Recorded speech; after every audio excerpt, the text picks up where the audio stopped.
अमन एक 21 साल का नौजवान युवक था, जो सीतापुर गांव में अपनी मां कविता देवी के साथ रहता था।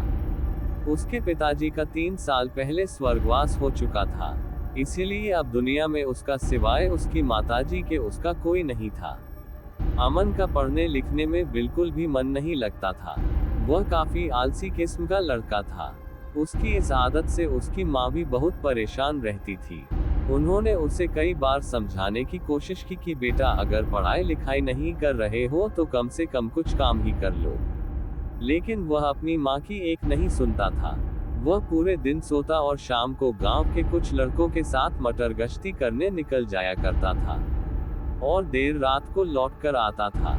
उसकी माँ जैसे तैसे मेहनत मजदूरी करके उसका और खुद का पेट पालती थी। अमन को बचपन से ही भूतों और प्रेतों में काफी दिलचस्पी थी। वह रोज अपने दोस्तों से नई नई हॉन्टेड जगहों के बारे में जानकारियां लेता रहता था। आज शाम को भी अमन अपने दोस्तों के साथ बैठा गप्पे लड़ा रहा था। तभी उसके एक दोस्त सुरेश ने उससे कहा, अरे यार अमन, अपने गांव के पास थोड़ी दूर पर जो जंगल है ना, छोटा सा, उसे काफी डरावना माना जाता है। ऐसा कहते हैं कि उसमें आज से करीब 12 साल पहले एक औरत को जलाकर मार दिया गया था। और तभी से अगर रात के 12 बजे के बाद उस जंगल के आसपास भी कोई चला जाए, तो वह जिंदा वापस नहीं आता। सुरेश की बात सुनकर एक लड़के जिसका नाम मोहन था, उसने सुरेश से पूछा, अरे लेकिन वहां तो गांव के लोग रोज जाते हैं कुएं से पानी भरने, उन्हें तो कुछ नहीं हुआ। उसकी बात सुनकर सुरेश जवाब देते हुए कहता है, शायद तूने मेरी बात ध्यान से नहीं सुनी। मैंने ये कहा कि जो रात के 12 बजे उस जंगल या उस कुएं के आसपास जाते हैं, वह जीवित नहीं आते। और गांव के लोग तो कुएं से पानी भरने दिन में जाते हैं। तूने क्या किसी को रात के समय उस कुएं के आसपास कभी देखा है? सुरेश की बात सुनकर मोहन नाम में सिर हिलाते हुए कहता है, नहीं यार, दिन में तो सब जाते हैं, लेकिन रात में मैंने किसी को नहीं देखा। अमन उन दोनों की बात बड़ी दिलचस्पी से सुन रहा था। उसने उन दोनों की ओर देखते हुए कहा, चलो इस जगह का भी टेस्ट कर ही लेते हैं आज।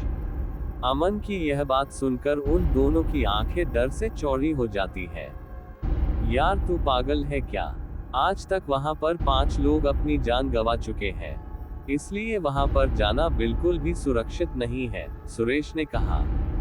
सुरेश की बात सुनकर मोहन भी उसका साथ देते हुए कहा, भाई हम जानते हैं कि तुझे डरावनी जगहों पर घूमने का कितना शौक है, लेकिन भाई मेरी बात मान ले और इस जगह पर जाने की गलती मत करना। उन दोनों की बातें सुनकर अमन हंसते हुए कहता है, तुम दोनों कितने डरपोक हो यार। आज तक जहां जहां भी मैं गया, वहां तो मुझे कुछ भी महसूस नहीं हुआ, तो यहाँ पर भी कुछ नहीं होगा।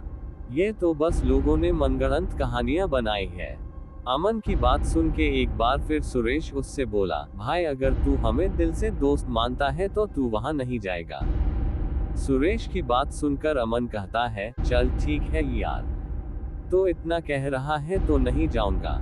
लेकिन अमन मन ही मन उस जगह जाने का पूरा मन बना चुका था। तो दोस्तों, क्या लगता है आपको क्या होगा अमन के साथ? क्या सच में सुरेश ने कोई मनगढ़ंत कहानी सुनाई थी? जानने के लिए बने रहिए इस कहानी के साथ। धन्यवाद दोस्तों। आगे की कहानी जानने के लिए इस कहानी के दूसरे पार्ट का वेट करें और चैनल को सब्सक्राइब करके बेल आइकन को जरूर प्रेस कर लें, जिससे हमारी वीडियो का नोटिफिकेशन आपको मिल जाएगा। धन्यवाद।